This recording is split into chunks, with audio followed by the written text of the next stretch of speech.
act of uniting or joining two or more things into one. Union. How perfect the selection of this name to represent our town cemetery.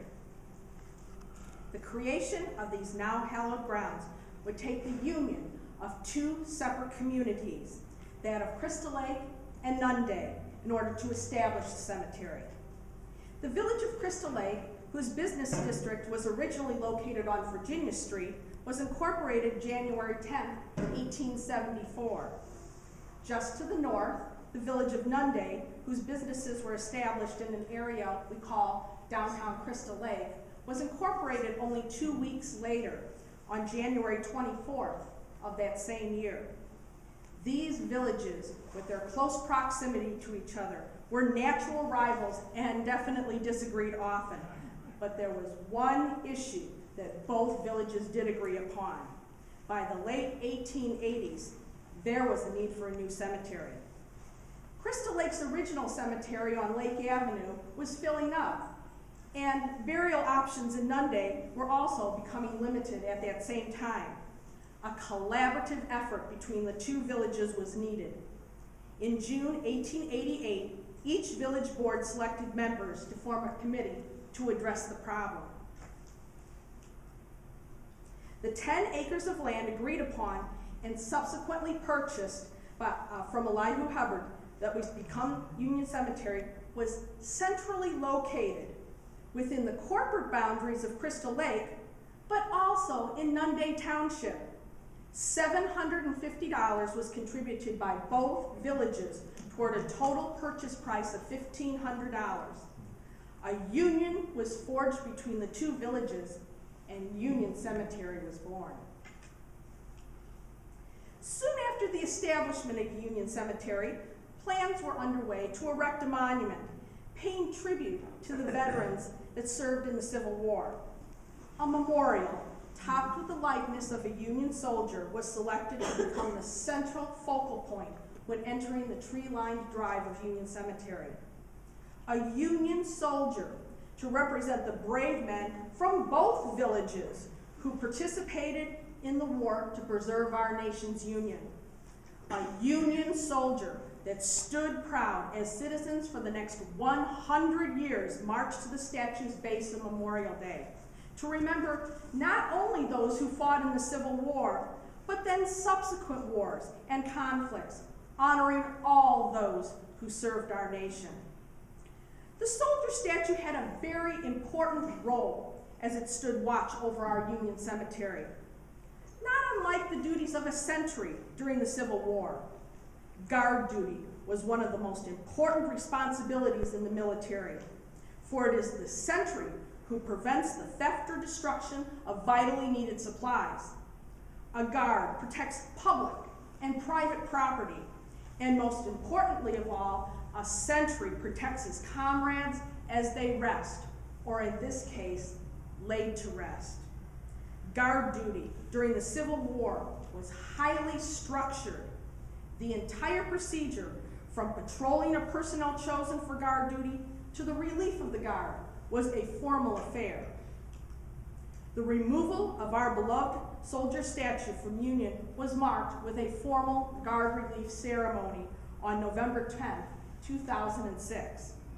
In no way has our soldier statue been formally discharged from his duty, but instead has been given leave as he was placed into storage while funds could be raised for his restoration.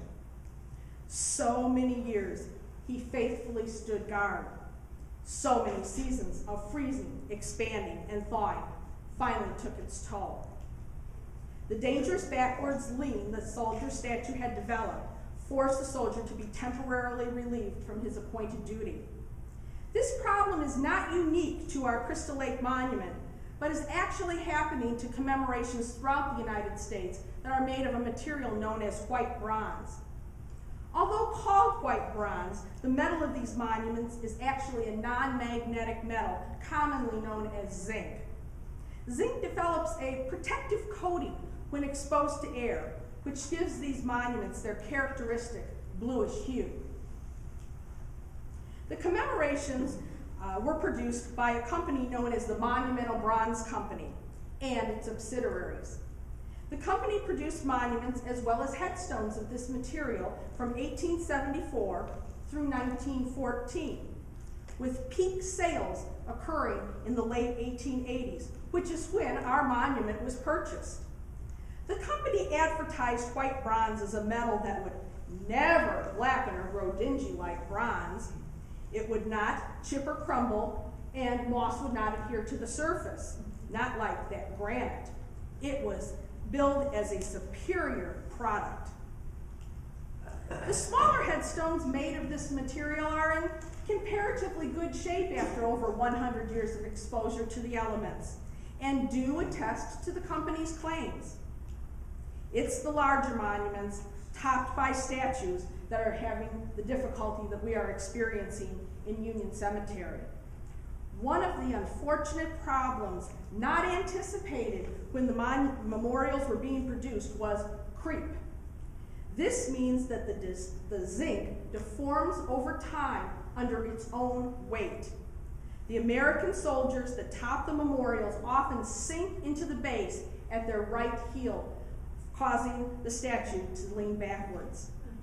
The multi-tiered white bronze bases are also subject to the structural problems resulting from creep. Stress cracks form on the and outward bulges occur. These problems have become evident now only as these memorials are aging, and not anticipated when the product was being marketed as superior to either bronze or granite. These white bronze monuments were sold through catalogs and sales agents. The parent company was called the Monumental Bronze Company, and it was located in Bridgeport, Connecticut. Subsidiaries were opened throughout the country, and one of which was the American Bronze Company, and was located right here in Chicago, and it was the company responsible for our Crystal Lake Monument. The price of these monuments was comparatively less than stone, and one of the reasons was due to the reduced shipping cost. A town could actually erect a larger monument for their hard-earned fundraising dollars by going with white bronze. A catalog of the Monumental Bronze Company in 1882 lists the price of the soldier option to top a commemoration. Number 22 statue of an American soldier, 6 foot, 1.5 inches tall, was $450. And they would actually customize the face for you if you supplied a picture of the deceased soldier, and that was only an extra $150. According to the Woodstock Sentinel, our commemoration total purchase price was $1,500. Unfortunately, styles and tastes of the public changed, and this material fell from popularity. The Monumental Bronze Company continued to produce memorials until World War I. The factory was then taken over by the government to manufacture gun mounts and ammunition. It never fully recovered. On March 11, 1939, headlines proclaimed, "Statues the world over keep live name of closed monument firm." Though missing the soldier figure, the white bronze base remains in our Union Cemetery. The foundation is now surrounded by a beautifully designed concourse consisting of commemorative bricks purchased as a way of procuring funds for our soldiers' restoration. The concourse was sponsored by the American Legion, William Chandler Peterson, post number 171. This concourse was dedicated on Veterans Day in 2009. Kathy Carlton places a brick purchased by the Kishwaukee Trail DAR chapter during that 2009 ceremony. The memorial's base displays a wealth of information and symbolism. An issue of the Woodstock Sentinel that was dated September 19, 1889, describes our beloved commemoration, and I quote, "Artistic in design and a model of beauty. It is of white bronze and stands 18.5 feet tall. The base is 6 foot square of rough ashlar. Upon the second and third bases are inscribed the names of soldiers still living. The fourth faces of the plinth placed are names of the following battles: Gettysburg, Shiloh, Vicksburg, and Stones River. The front tablet of the die records the dedication, the right, the names of those killed in action, the back, those who died in service, and the left, those who died since the war, end quote. This article was published after the dedication ceremony that was held on September 11, 1889, which was in accordance with the GAR ceremonial rites and were attended by approximately 2,500 people. The base is also embellished with decorations of a symbolic nature, the most recognizable of which are the stacked muskets, crossed cannons, crossed sabers, and anchors, representing the 4 branches of the service. Surrounding the designs is the letter Omega, which is the 24th and last letter of the Greek alphabet. The use of this letter denotes the last, the end, or the ultimate limit of a set. Columns surround the die-cast and scripted tablets. Columns in Greek architecture sometimes are referred to as victory columns and are often used to commemorate successful military campaigns. The platform, just beneath where our missing soldier will be placed, also displays decorative symbols. The lotus flower seems to be almost floating above a motif that almost represents the waves of water. The lotus opens its flowers at sunrise and closes them at sunset, thus representing rebirth and immortality.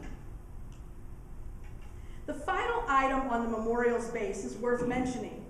The American Bronze Company always embedded its name into the foundations of these monuments and headstones.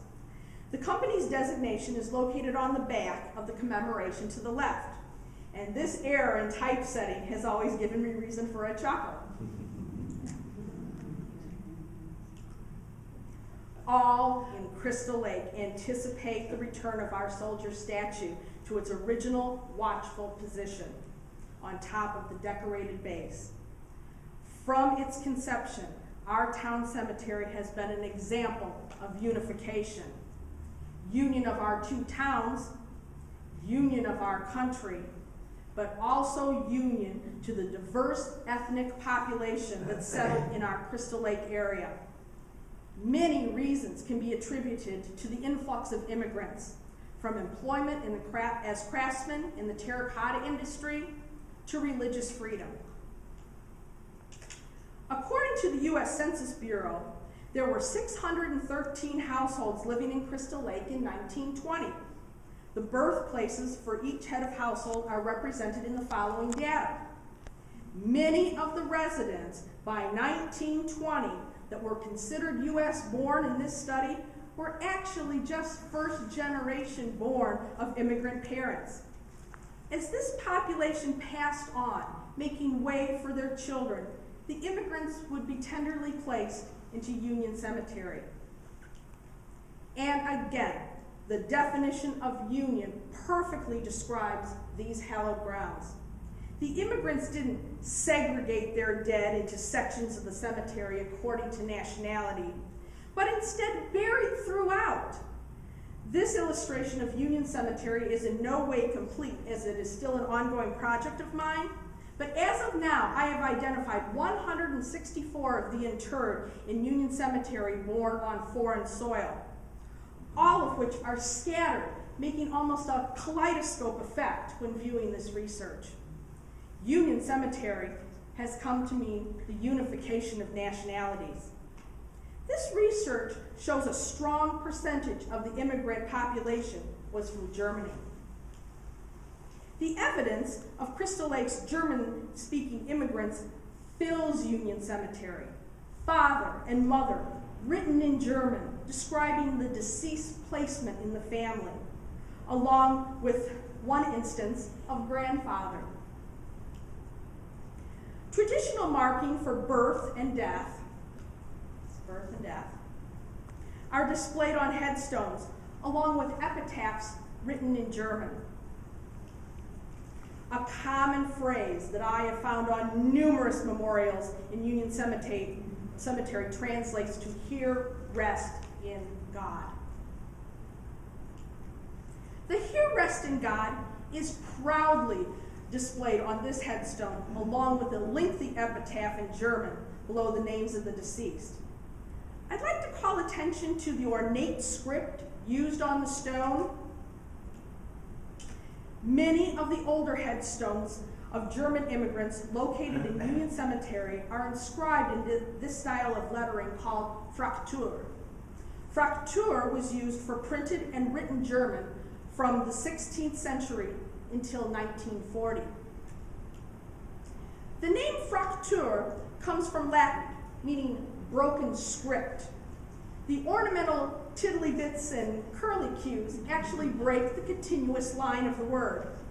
This style of script was primarily written in German, but Fraktur was also used for a number of other languages, including Finnish, Czech, Swedish, Danish, and Norwegian.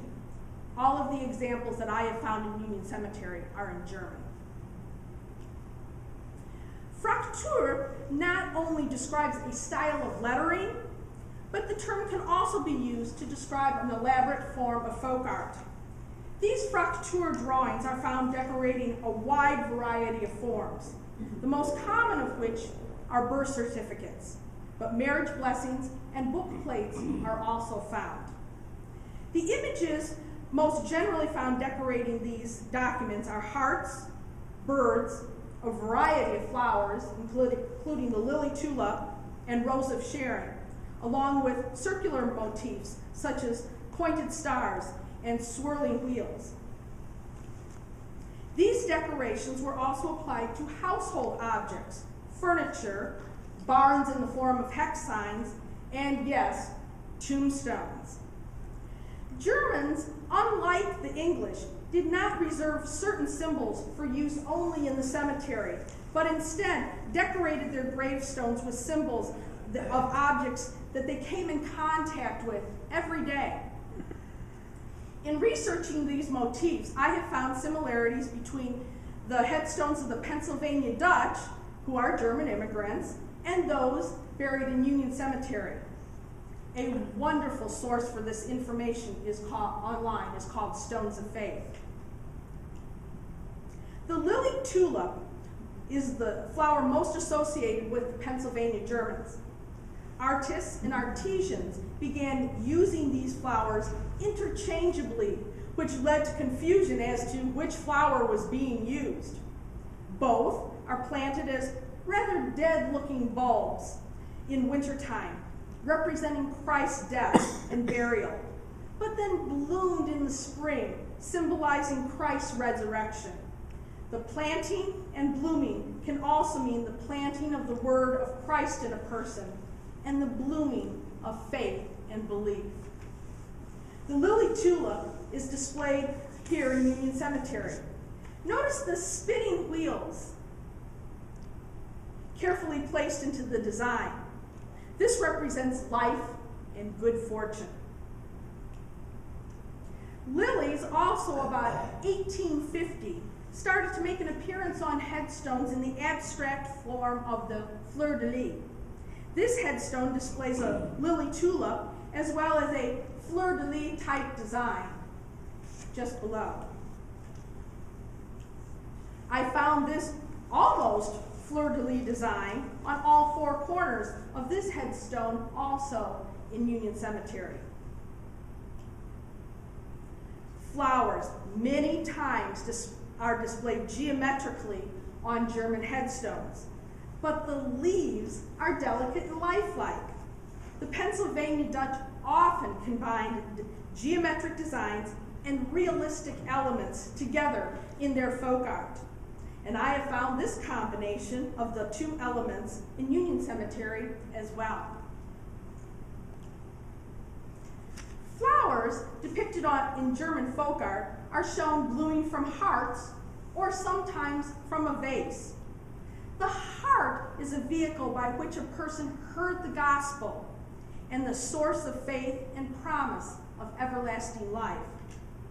Fraktur artwork shows these flowers blooming from the top of the heart, but gravestones are shown sometimes in the reverse, blooming from the bottom or from within the heart itself. Vases of flowers also have religious meaning, as Mary is represented by the flowers and the vase is the vehicle or womb about to become the bearer of Christ.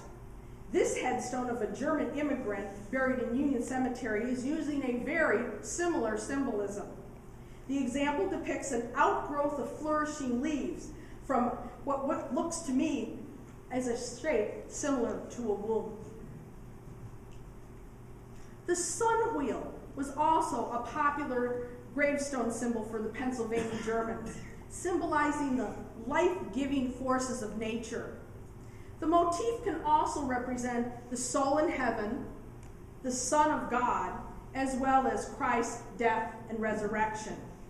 I found one of the sun wheels here on a headstone of a German immigrant here in Union Cemetery, accompanied by a flower of the geometric, realistic form. Drops of water, sometimes seen on Pennsylvania Dutch hex signs, are also shown on this stone of a German father. I not only found similarities between the Pennsylvania Germans and those interred in Union Cemetery in the individual symbols displayed on the stones, but also in the look of the entire headstone as a whole. The archway was very commonly used as a symbol of a passageway to heaven. The 18th century German headstones in Pennsylvania are carved to show the entire archway with columns on either side and the arch at the top, including its keystone. This example in Union Cemetery pictures the side columns decorated by a heart. Another German headstone in Union with the side columns now adorned by flowers. We also have stones in Union Cemetery with what looks to be almost the keystone of the doorway embedded into the design. This beautifully decorated headstone exhibits a keystone as well as a fleur-de-lis type design within the heart. These symbols and decorations are shown on headstones of other nationalities as well, but they do tend to be displayed more on the stones of our German immigrants. The dearly departed in Union Cemetery not only chose designs familiar to them to decorate their headstones, but also material to construct them as well. The interred of several nationalities made memorials of terracotta, and you can tell these stones because of the outstanding white color. The ethnic flavor of these stones, placed during the earlier years of our cemetery, gradually mellowed into the funerary designs and symbolism common throughout the United States that were used for a wide range of religions and nationalities. The most commonly found form of cemetery art is the urn. Since ancient times, cremation has been a way of preparing the dead for burial. The container in which the remaining ashes is placed is called an urn. These urns can be found in every size and shape imaginable. Many times the urn is covered by a cloth representing a shroud covering the body. The covering can also represent the transition between life and death, a point where the soul crosses from what we know to the unknown, which is now covered from our view by the cloth. I particularly like the shrouded urns because when viewed from behind, they remind me of a cloaked mourner visiting a cemetery to pay their last respects. These urns are symbolic and do not contain ashes. But cremation is becoming more popular in modern times. A structure called a columbarium, specially made for the placement of cremains, is located at the east side of Union Cemetery. Large balls are not as common as the urn, but 3 examples of this style of funerary art are found in our Union Cemetery. Spheres represent unity, the universe as a whole, perpetual motion, and infinity. They tell of an individual's union of body, mind, spirit, illustrating a completeness of oneself. The most distinctive headstones in Union Cemetery are the tree stones. This style of headstone was popular during the Victorian era and is considered to be in the rustic style period of art. The natural aesthetics of these stones stand in sharp contrast to the headstones that stress Victorian finery. These headstones are carved to resemble oak trees, which have always stood for power and strength. 4 tree stones have taken root in our Union Cemetery. The first tree stone that we will examine is the Hamilton stone. Inscriptions are shown on a variety of ways on these tree stones. This tree stone has its bark pulled back to expose the names of the deceased. Foliage and ivy decorate the tree stump. Ivy symbolizes immortality, undying affection, and eternal life. Mushrooms are also displayed. The Chinese have always considered mushrooms to have special properties that nourish the spirit. The Watson stone inscription is displayed with a scroll hanging from a rope, decorated by a cluster of those oak leaves. Many times a scroll is shown with a portion of it rolled, symbolizes that a life was taken before the entire story could be written. A potted calla lily seems to be the reason that the scroll can't fully be unrolled. The calla lily many times is placed on graves of those who suffered untimely deaths. Dr. Colin Watson only lived to 51 years of age. The Foster tree stone is topped with a book. This could represent the book of life because the deceased names are inscribed upon the pages of the book. But the open book many times also represents the Bible. The Doubletree stones of Charles Young are a work of art. Generally, these trees represent marriage trees or husband and wife trees. Eric Sloane mentions husband and wife trees in A Reverence of the Wood, and I quote, "The big trees appeared 2 at a time, placed as husband and wife trees when a house was built. They were usually on the east side of the house or on each side of the entrance. You could pick out the farmhouses on any New England landscape by the double clumps of trees," end quote. But the usual symbolism doesn't apply here because names other than the wife appear on the tree connected with Charles Young. This quite possibly is due to the remarriage of the young widow. The top of the trees also is chopped flat instead of weathered, and this many times illustrates a life that was cut short. Mr. Young died at the age of 27. Grapevines intertwine the branches, symbolizing the blood of Christ. Smaller pieces of cordwood also have religious explanation for their placement in the town cemeteries. These headstones, along with Christian symbolism, have prepared our cemetery for the rapture. It awaits for a time predicted in 1 Thessalonians 4:16. "For the Lord himself shall descend upon heaven with a shout, and with the voice of the archangel, and the trump of God, and the dead in Christ shall rise first." Our cemeteries anticipate the day when Jesus will split the eastern sky. Matthew 24:27 tells us, "For the lightning cometh out of the east, and shineth into the west, so shall the coming of man be."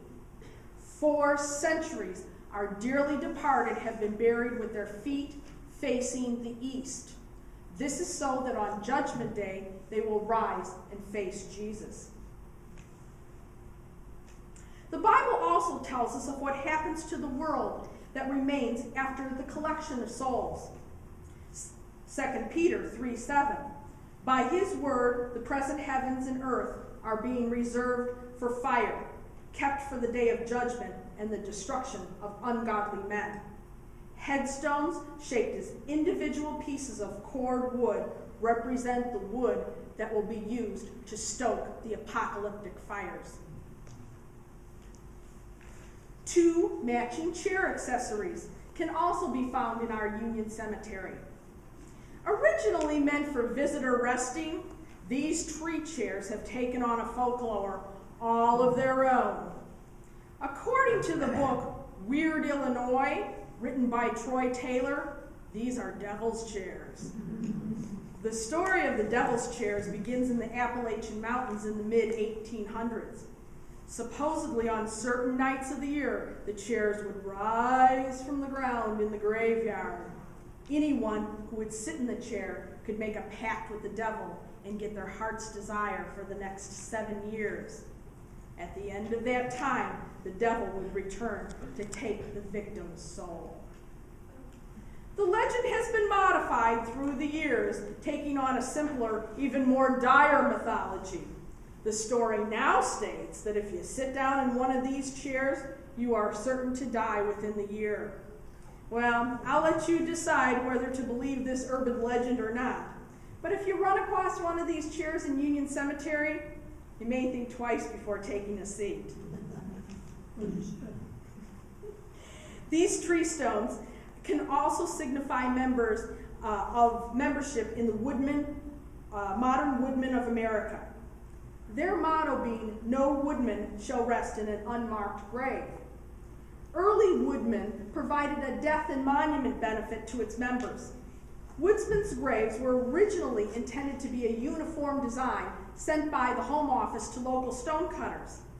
But some started to use their own interpretation of the woodman design, and the result was a collection of varied designs, all reflecting a member's personal taste. Some were in the form of the tree stones, and some placed logos on their headstones. Here are some of the examples of the different woodman logos scattered throughout our Union cemeteries. I also found a metal marker signifying membership in this organization. Metal markers representing membership in organizations as well as military service are also found throughout our Union Cemetery. Unfortunately, these metal markers are disappearing in cemeteries everywhere due to either theft or landscaping maintenance issues. I am happy to see so many of them still remaining in our Union Cemetery. Here are some examples of metal markers in Union Cemetery.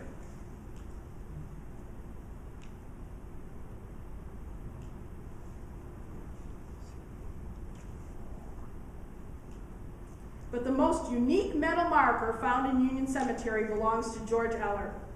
Our chief has been placed to honor George's position as police chief. This unusual marker led to rumors that Union Cemetery was an Indian burial ground. So much in the way of history and art can be found in our Union Cemetery. The Lutheran All Faiths Cemetery brochure, to me, offers the perfect description of our town cemetery. This is a cemetery. Lives are commemorated, deaths are recorded, families are reunited, memories are made tangible, and love is undisguised. This is a cemetery. Communities accord respect, families bestow reverence, historians seek information, and our heritage is enriched. Testimonies of devotion, pride, and warmth are carved in stone to pay warm tribute to the accomplishments and to the life, not the death, of a loved one. A cemetery is a homeland for memorials and a sustaining source of comfort to the living. A cemetery is a history of a people, a perpetual record of yesterday, and a sanctuary of peace and quiet today. A cemetery exists because every life is worth loving and remembering, always. I'd like to conclude the program today with a video I've compiled of some of the beautiful artwork that can be found in Union Cemetery.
Thank you.